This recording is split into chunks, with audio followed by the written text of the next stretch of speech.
ทักทายสบายดีท่านผู้ชมสบายดีกันสู่คู่สู่คนเนาะสบายดียามบ่ายพี่น้องอ่าเลิกเวียกพักผ่อนกินข้าวพี่น้องอยู่ในที่เขาบนเขาจอดรถทุกคนสิประมาณนี้เนาะพูนทางพูนก็รถบ่หลายมื้อนี้สิประมาณ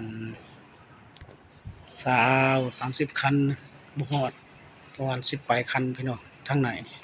ทางนอกก็ประมาณ10คันเนาะ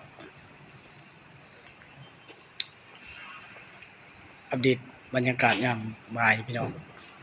ยามสวยๆพักผ่อนกินข้าวพนักงานทหารตำรวจนักเรียนนักศึกษาก็อาจจะพักผ่อนคือกันพี่น้องเนาะ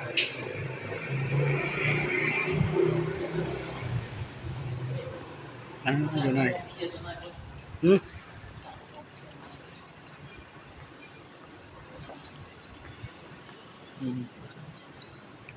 งาม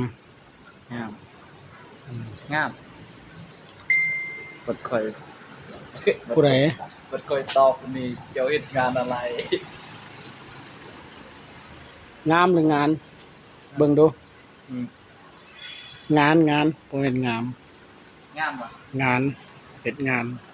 พี่น้องโอ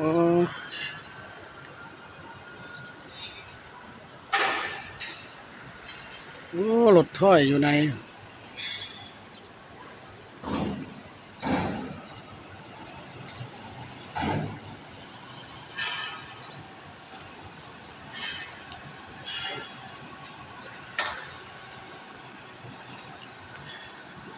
จักรบ่หลายพี่น้องมื้อนี้สิประมาณของนี่ก็บ่หลาย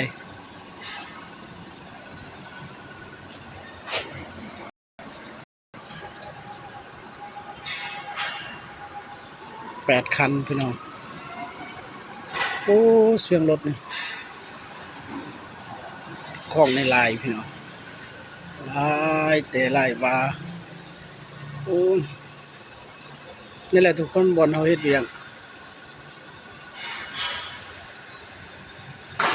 อันนี้อาจจะเป็นซูเปอร์เนาะขายเครื่อง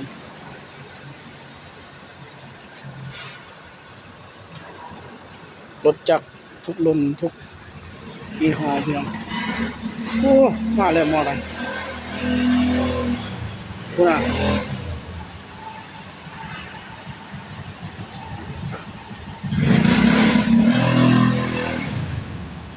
ไปนครหลวงก็มีไปกำแพงนครก็มีพี่น้องเนาะโอ้เหมือนนี่หลายโอ้ยังมีรถเทนาได้พี่น้องรถรุ่นแก่รุ่นเก่าพี่น้องรถแต่พุ่นแหละปู่ป่าตานายพุ่น ยังมีเขาขี่อยู่อย่างเนาะไกลนั้นก็มีแต่เว็บลอยกับ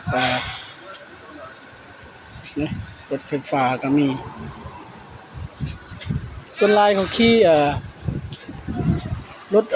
มาเล่พี่น้องออกใหม่ก็คล้ายๆเว็บลอยคือกันเนาะสั้นนี่ทุกคน แล้วลงไปซ้อ เอ้ยเนาะก็มาวะเอ๊ะไอ้จัมโบ ลูกสาวอ่ะ ถ่ายคลิป เด็กกินตัวไปเป็นสาว ถ่ายคลิปเลยส่งให้ผู้สาวโอ้เอ๊ะ เอาไปได้เลยเอาไปได้เลย เนาะอัปเดตให้ท่านผู้ชมเบิ่งเนาะโอ้อันนี้อาจจะเราเคยลงคลิปตลอดพี่น้องคนเกินสิแล้วเลยพี่น้องอาจจะประมาณนี้แหละมีแต่โบกกอตกแต่งซื่อๆพี่น้องเกาสั่นจะเป็นนี่แหละ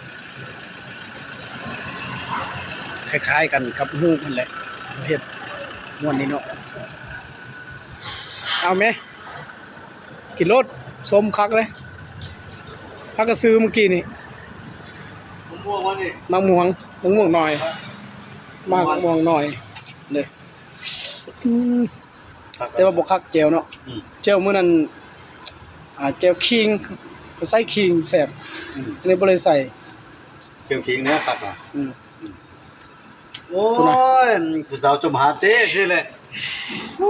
กำลังว่าคักแล้วตกซ้ำ นั่นแหละลูกผู้สาวน่ะผู้สาวจะกินน้ำนั่นน่ะ เนาะกินสมรถไฟฟ้าก็มีเนาะมีแต่รถไฟฟ้าส่วนหลายเขาขี่รถไฟฟ้าเปิดแค่เวียงพี่น้องรถหลายรถไฟฟ้าตอนถ่ายคลิปผู้สาว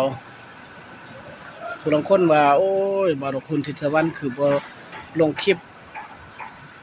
ถ่ายผู้สาวเด้บ่มีพี่น้องบ่มีผู้สาวไปถ่ายบนจุดเฮ็ดเวียกบ่มีเวลาไปถ่ายคลิปไปแคมป์คลองก็ไล่คลิปแล้วพี่น้องลง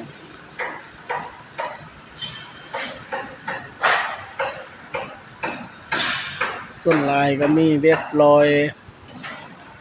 รถมาเลลายพี่น้อง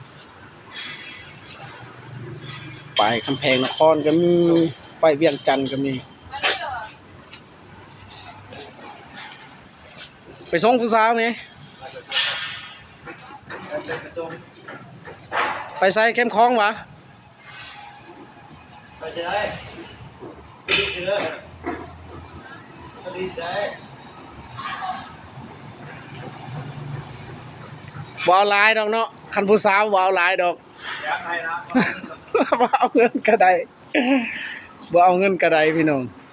บูเห็นคักไอ้จัมโบบ่เอาเงินกระไดคันมีผู้สาวเนาะเพิ่นแล่นรถจัมโบพี่น้องโอ้โหนี่ก็กำลังก่อสร้างยังอยู่ถึงพี่น้อง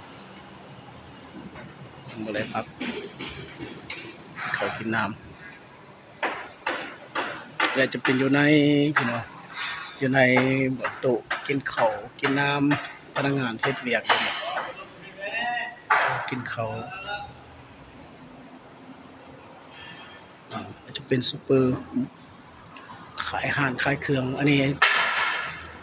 ห้องแฮมพี่เนาะบนกาสถานที่จอดรถใหญ่นี่ก็ขอบรถจักรจอดอยู่ในรถพนักงานรถลูกค้าก็จอดอยู่นี่ไหมครับกับบารคุณทินสวรรค์กับโบราณใหญ่ห้างพี่น้องสลับคลิปนี้ก็อย่าลืมฝากกดไลค์กดแชร์กดติดตามข้อ2ของบารคุณทินสวรรค์พี่น้อง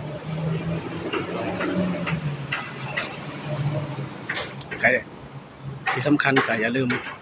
กดกระดิ่งเพื่อแจ้งเตือนเบิ่งคลิปต่อไปพี่น้องสำหรับคลิปนี้คลิปหน้าพอกันไหมพี่น้องสำบายดี